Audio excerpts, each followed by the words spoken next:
Well, thank you so much for coming. We appreciate you coming. Well, that's, I guess, okay, that's fine. What did your dad do for a living, Rocco? My dad came over here from Italy at 9 years old, and with his brother, his older brother, and then I have to say this part, and then his older brother went back home. My father was living with cousins. Then when he went back to see his mother, World War I was started, so he was up in the Alps fighting the Austrians and Germans at that time. World War I. World War I. Yes. So he came to the United States and then went back. And then went back to visit. Uh-huh. But the war started, and he was in the service. And then when he got out, he said he was going to go back to America, and that's what he did. And stayed with his cousins, and he met my mother. Here in Jamestown area? No, they met in Niagara Falls. I was born in Niagara Falls. Okay.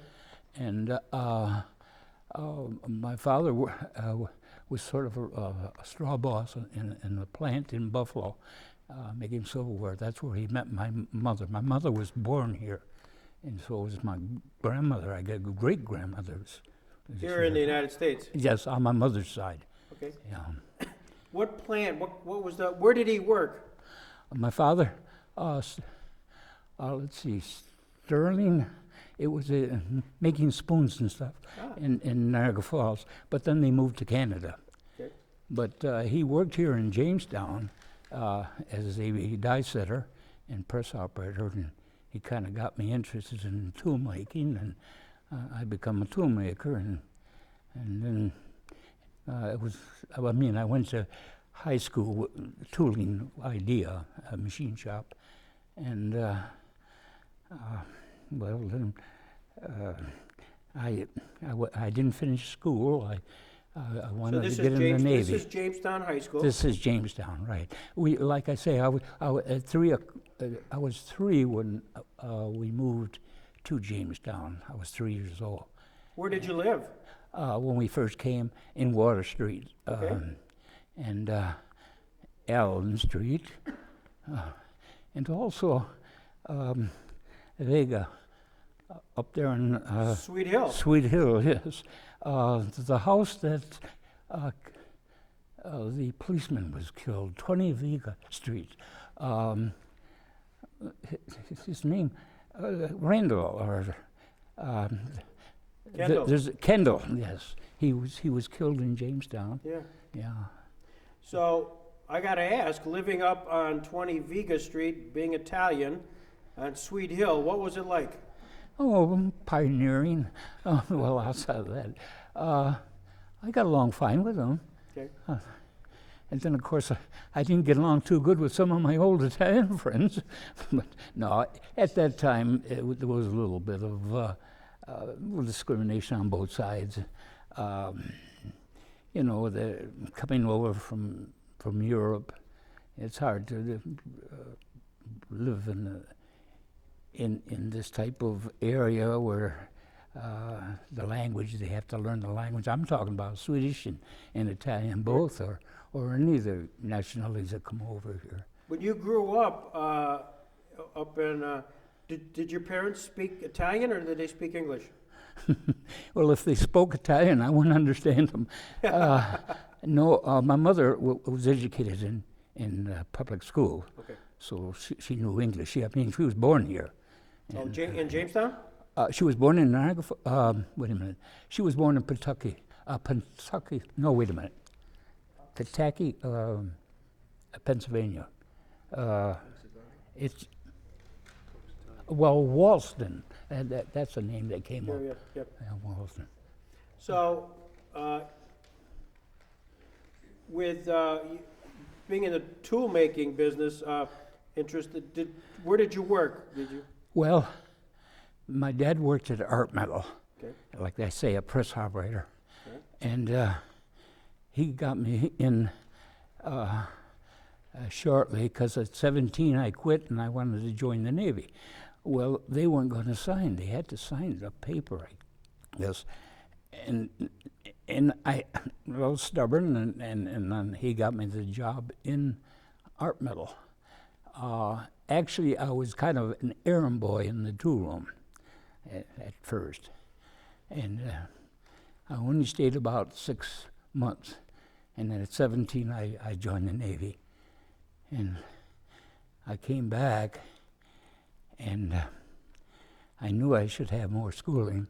So of all things, I went back to Niagara Falls at Trop Vocational High.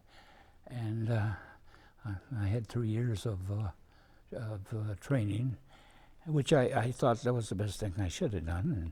And then from there, I went back to art metal again and started my apprenticeship.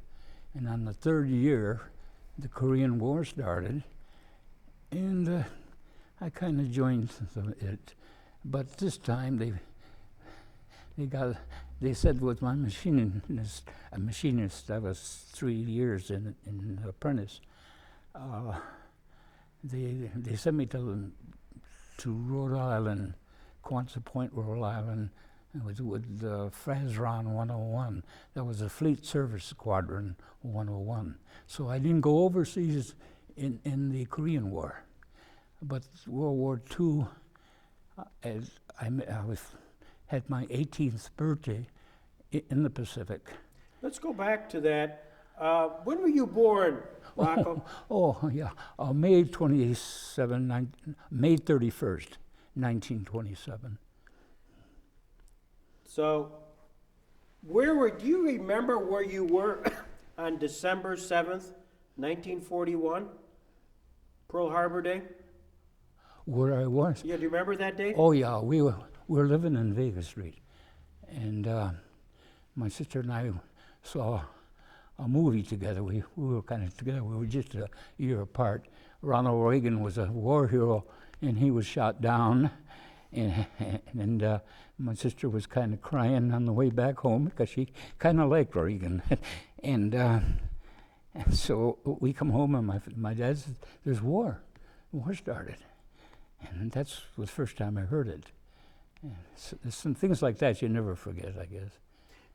Do you remember, was there any conversation among this would be school kids at the time, about what that meant? War? I don't think most of them knew it. Yeah. I think my father had a lot to do with my thinking of war. I know the German army invaded Poland so fast, and I had a map, and I kept track of where the battlefields were and so forth. So I was kind of oriented into war. I was kind of interested in it. But what the Japanese did, it kind of got me. First of all, I was thinking of going in the Navy, but I was only about 14, I guess, and so I just had to go in, put it that way. I wasn't in any battle, but I did go overseas during the wartime, and the closest thing was the Indianapolis was sunk, and we were the first, to hear about it. The ship that not the ship I was on, but the other ships in that area brought them over to, Samar. Well, I was at the Leyte Gulf at that time. Going back, when you enlisted, you were not drafted, were you? Oh, no. Well, no, I didn't have a drafting, but when I came back, they had me as EA. I think it was because SA or something like that I was in the service, but if in case they needed me, they would call me back in. Gotcha. That was first.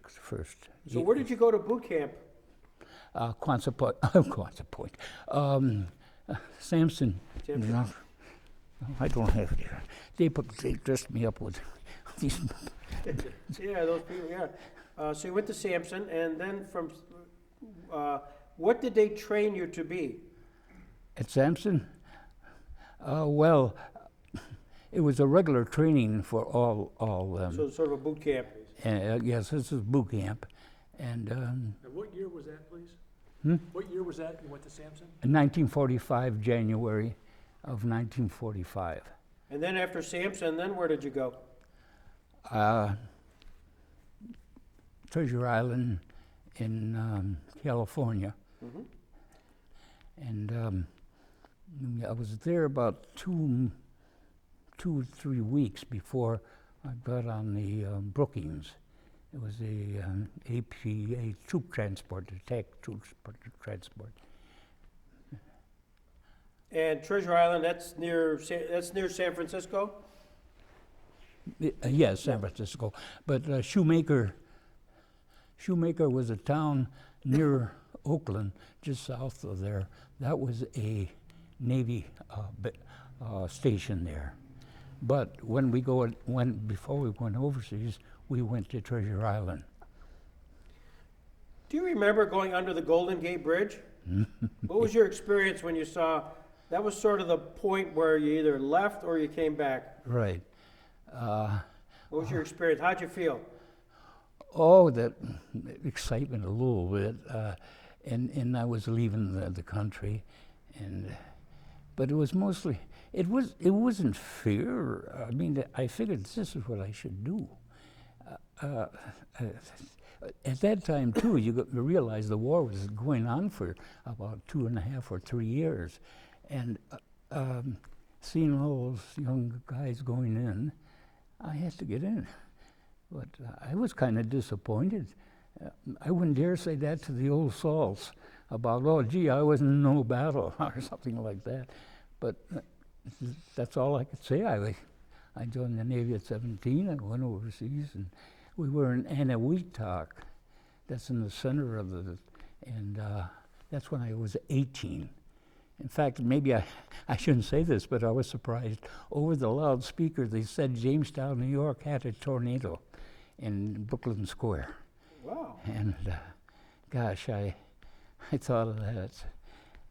I started writing to the parents, but this was email, or not well, we called it email, I think. We had to type it out, or they typed it for us. VMail. I think it was called VMail at that time. What were you trained to do? What was your job? Well, they found out I was slightly colorblind, and but they knew I put down on my original papers that I was interested in mechanical, working in machine shops and so forth. So when I did go to land, they put me with what was cargo transportation office, but I was working on the engines at that time. I was running the grinder to grind the tappets and into the cylinders so they set well. And that was the first time I ran that type of machine. I was mostly familiar with high school lathe and so forth. I kind of liked it. I enjoyed it. I was disappointed I got off the ship. That hurt. I saw the... What was the name of the ship? What was the name of the ship? Brookings. Brookings, okay. Yeah, it wasn't a warship, but it was a transport. But I saw the 7th, well, I was assigned to the 7th Fleet before I even got there. And of course, I thought I was going to go on some warship because I used to build model ships. I used to enjoy that. But anyways, I saw the 5th Fleet there in Leyte Gulf with the 7th Fleet that I was supposed to be part of. And it was thrilling to see those warships that I made some of the models of. They were all going north. But this is kind of, I mean, I didn't see any action. I never, in fact, I was kind of ashamed even to say I was in the service. But well, it's all part of a master machine. All of everything that you're involved in was a teamwork aspect. at one point, you mentioned in passing the Indianapolis. Set the stage for that. What happened there? Well, let's see. I was in that cargo transportation office, and we had the trucks, and I wasn't driving then, but when we were in Mindanao, or just before that, just the big island south of Leyte, and there was they landed some of the troops from our ship before we came to Leyte Gulf, and then from Leyte Gulf my ship went back, and I was stuck on the island. But what was I trying to say? That at that time, we found out that the ship was missing after, and we had probably the nearest, largest tent-type hospital about 2.5 miles where I was, and our trucks were used to bring in medication and so forth for these guys. Some of them went back to Guam because the Indianapolis left Guam to head for the 7th Fleet, or for their 5th Fleet. And I wondered why. I mean, after I came home and I realized what was happening, you hear more about the history of the war at home than you do it there. But I realized what was happening. The cruiser was going back to join the 5th Fleet that was going up to Okinawa at the time. Okinawa was still in battle. Manila was just northwest of us. And the other one, the big island down there, Mindanao, in the center they were still fighting. So it was kind of a mixed up thing, but we all thought we were going to be in there a long time. And of course, after the atomic bomb, well, you know the whole story. So the Indianapolis, how did you know what was going on, the sinking of the Indianapolis? Oh, we didn't know until they actually were coming over. Like I said, Guam took some of the injured people, and I think farther south, there's another island there. Manakati's in the center. Gee, my God, this is over 60 years or so. Yeah. But I'm trying to think it all. 70 years ago, my God. 70, oh, my math. But, we knew something was going on, but we were surprised. We heard about the atomic bomb and didn't realize it. But the shame was just they had to drop it twice in order to have peace. But everybody knows that. When you were out in the Pacific, did you get much information about what was going on? Did you get a sense that you were winning the war? A scuttlebutt. No. The impression was that it was still going to go on because there was no such thing as an atomic bomb. And the Japanese were still fighting hard in Okinawa when I was in the Philippines, up north. And then that big storm came, and it hit us pretty bad, and it hit Okinawa. The fleet was out there when that happened. All this we hear from people, guys happen to know or be there. And we were in a position where there was a lot of ships coming in and out. But there really was no knowledge about how things were going, so you were just doing your job on a daily basis. Yeah. Being on the ship and interacting with a lot of soldiers, was there an incident, a humorous incident, something that you'd sit back and say to Peter, you'd say, "Hey, Peter, you're not going to believe what this happened." Anything funny? Because war is not funny, but sometimes there's some dull, lull times and crazy things. Could be playing cards, it could be whatever. Do you have any kind of funny incident that might have occurred? Funny incident. Or unusual? Well,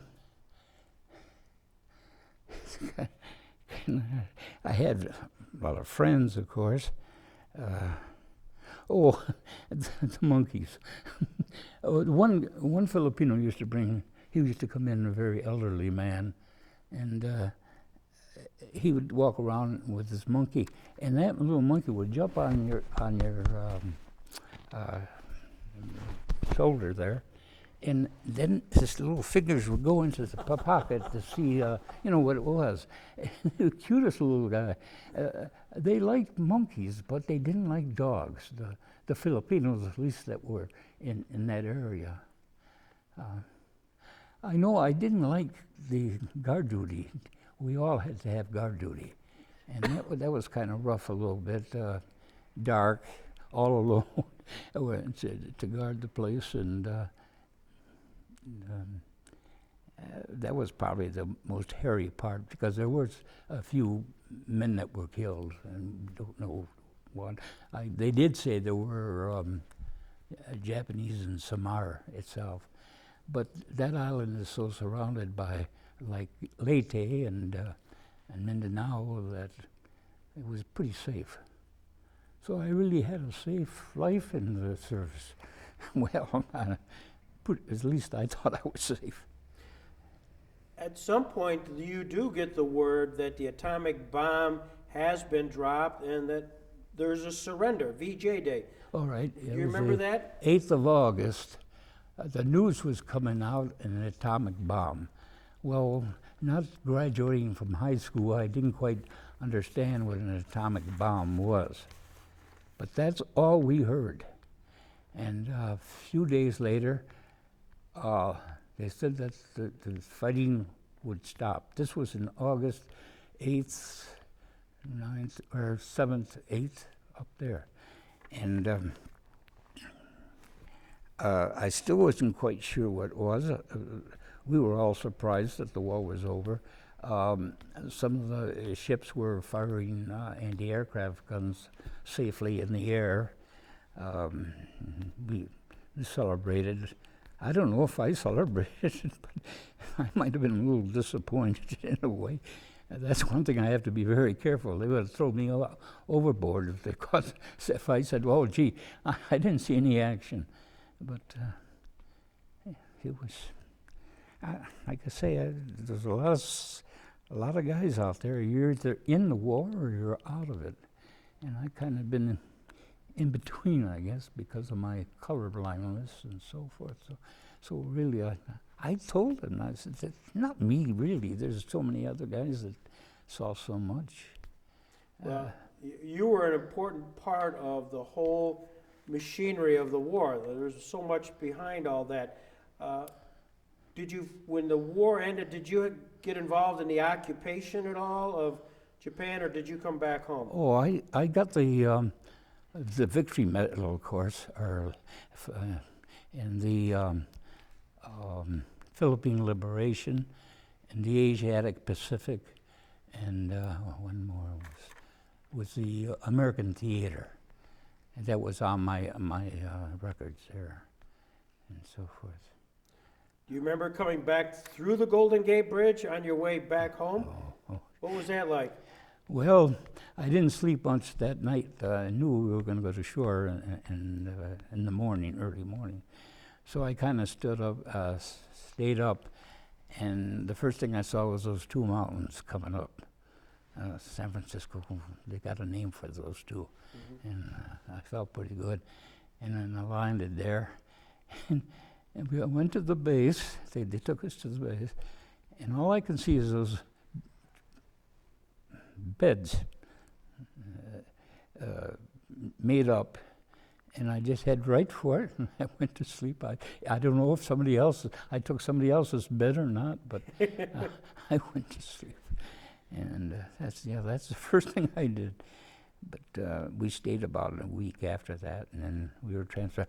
Oh, they were asking if some people would be interested in staying in the reserves, because we were automatically in reserve when we signed up. So I enlisted in active duty, and nothing was happening until the Korean War. And I wondered why I wasn't called back in or so. So I volunteered for the active duty. And now you're saying about the machine shop. Now you see, I was overseas in the World War II. I could have been, a torpedo. It's possible. But I never thought that anything was going to happen to me. But what I'm getting at is the Korean War was the, oh no, you're a machinist. You got 3 years of apprenticeship. They put me in the machine shop, and my rank shot up from third class machinist mate to first within months. I worked with 2 chiefs that never really worked on machine shop repair, but they knew their planes and so forth, so it worked out pretty good. And but it was stateside duty, and Before we leave the war, I know we've interviewed a few folks who've been caught up in those Pacific storms, the monsoon type things. yeah. You mentioned that. Do you remember that? Yes, that was the one with Okinawa, but of course I was in Samar, Philippines. But we're on the eastern shore, the first of the Philippine group island. In fact, that's where the big naval base is there, Leyte Gulf. So they were all saying, we got flat land here and we'll have trucks ready if in case we have to move into a higher area. There wasn't enough ships around there to take us anyway, so it was kind of a waiting situation. And it turned out that it really didn't hit us. It hit Okinawa pretty bad. And in fact, I think it was in the Alaskan Aleutian Islands that it started. I could be wrong, but But you weren't out at sea at the time. no. That would have been No, terrible. but I was on the ship when they had the storm, rolling seas that surprised me. But I told them I didn't have much sea. Did you get sick? Did you ever get seasick? No, but You- okay. My wife and I went to San Francisco, and I always wanted to go to Catalina Island. So we went to Catalina Island on a ship. I almost felt funny, so I had to go to the John there, and I threw up. My wife never knew that. I wouldn't dare throw up in front of her. But Well, you're a This Navy is- man. You can't do that, right? oh no, heck no. Hey, Dan, talk about how you lost your teeth. You were in a storm. Lo- You were in a storm and your teeth were broken? My keys. Your teeth. You talked about your teeth were broken in a storm. Oh, my teeth. Yeah, I fell in this storm, kind of coming down, and knocked these teeth out. But they fixed them, and they did a good job. But after 70 years, they're getting bad again. But I don't know. I didn't think I had enough to say to you people. Well, you're frankly. saying a lot, Mike. This is unbelievable. Oh, just a big mouth. That's all I got. We, at some point, you come home. You come home to Jamestown, and you see who you haven't seen in a while, your mom and dad, for the first time. What was that like, the reunion? Well, I called from San Francisco when we got there, and I talked to my mother that I was coming home, and I was carrying my sea bag. It was funny because we were supposed to go to New York to get discharged, so I was carrying my sea bag, and the taxi driver stopped and, "Come on, I'll take you home." So I thought that was nice. But anyhow, when I popped in, my mother took a big breath because she knew I was coming, but I guess when the first time she saw me, then she kind of got excited. And my father, when he heard about it, he left the shop to come over to me. But I don't have much more than all those other guys that were over there. They all had their little problems and ideas, but I was proud of the opportunity I could have been in the service. But then you just cheered me up, because that second part, being a machinist, in Quonset Point, Rhode Island. Oh, a beautiful title, Fleet Service Squadron 101. Oh boy, I was still land duty, and I didn't go overseas. I was down, but you said yes. With my background and machinist, I went up fast. But the most important thing was I was doing the things that were really important. They wanted to make brackets for the sonar buoy. In order for an airplane to find out if a submarine's in the water, radar doesn't mean a thing to them.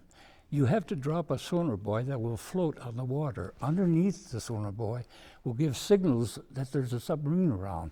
On the top of the sonar buoy, the plane would find out that it's there. So it's a unique thing. And it came out at that time, and they wanted to make a bunch of brackets to hold this sonar buoy when they threw them in the water. And that was my first job. And they wanted 200 of them. So well, there's no problem. Well, bend it up and make a little die work, you know. So I felt good that it wasn't anything. I done more, I thought, as a machinist than I did in the Navy itself. So from then on, I would make a special gear, or somebody would call me in the middle of the night. They broke a tap inside a threaded aluminum bolt or nut. And boy, that's pretty hard to take out, because the tendency for this hardened the bolt would dig into the aluminum as you tried to take it out, and things like that. And generally, it was not a bad thing for me, but. So I want to know, what was your first meal here in Jamestown, New York? Did your mother make spaghetti and meatballs? I just want to know. I think she did make a few meatballs and spaghetti. In fact, every Thursday we ate. Yeah, I enjoyed it. Yeah. As a Swede growing up, we stole all of your spaghetti and meatball in our Swedish house, so I just want you to know. Well, yes, and there were restaurants too. And Smorgasburg, well, this food is laying out. They're tasty. I want to grab everything, but sweet and Italian and Irish and Jewish. What's the difference? Yeah. No, really, my family, I'm proud of my family. I've got all kinds of mixed people there. Yeah. Oh, gosh. I got Jewish, I got Irish. I guess I'm the only thoroughbred. So tell me your best story about Peter. I want to know a story about Peter Miraglia. You mean that officer? Yeah. Lieutenant? My gosh, I would have given anything to have been a lieutenant. Well, I don't like to play favorites. In fact, that's a pretty tough answer I can give. I'm proud of him. Yeah. He worked for the government quite a bit, and he probably has more sea duty experience than I did. I don't know. My brother did, I think. Yeah. What's the question we should be asking him before we let him go? Why didn't he get a Navy Good Conduct medal? Oh, yes. Your son wants to know why you did not get a Navy Good Conduct medal. I was out of uniform. I didn't have a hat on. I come up from the engine room. Very early, when I went overseas, I got that. And that's amazing. They denied that for that? Hmm? The engine room would be awfully hot anyways. I mean, Yeah. Well, it wasn't Admiral Kincaid, but he was the top admiral. When we got into the Gulf of Leyte, there was a admiral, but I think he was just a rear admiral, that stopped over. I thought it was Kincaid, but it may not have been. what a pistola, huh? Hmm? That's kind of a nasty thing to do to somebody. with that in your Yeah, very first thing, but I didn't think they were going to do anything. But I was called prisoner at large for one day. The ship went from there to Samar, and so. Prisoner But at large. I was surprised that. And what's the penalty for a prisoner at large? It means you're just, Uh, you still wander the ship, right? Well, you have to report to the master-at-arms once, probably twice a day. But I only had it for one day, and there was no liberty. I was just, liberty, heck, we hardly had liberty. Only the Navy could do that. That's amazing. That's a great story. What else? You got more? Mom's got some photos of him. Oh, we'd love to see that, sure. Uniforms and stuff, and didn't know if you wanted to get that on the video. Sure. Why don't you bring that up? And It's what the, we'll do is we'll scan those, but it's all they're doing. pretty handsome guy here. I should say so. Yeah. Swabby. So tell me about these bars here.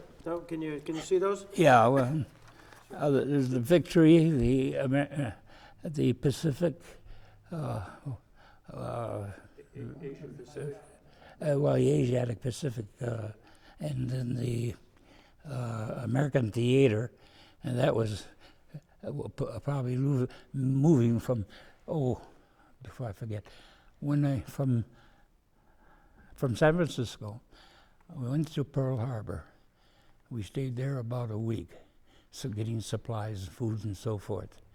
And when we sailed out, there was a destroyer and 2 destroyer escorts with us. Before we went from San Francisco to Hawaii, there was a blimp over our head. So they were very cautious about it. There was a lot of people on board that ship. Yeah, I forget. Yeah, that's it. That's a nice photo of you. Yeah. Well, I like that little emblem there with the gear. Yeah. That's very new. In fact, I guess what they're going to do is not put any more insignias, just the stripes. But that's just third class. After I got out, I was first. That's a nice photo. Well, all I can say is thank you very much. This is terrific. I'm glad that we had this opportunity. Well, you picked on a poor guy's subject, so Well, we salute you for your service, and this is all part of what we do here at the Jackson Center. And thank you. We hope you can take a little tour of the center, and we have a little gift for you as part of being here today. But thank you. We salute you for your time. well, And his autograph is with $10, so just. We're gonna scan those pictures, so if we could borrow those.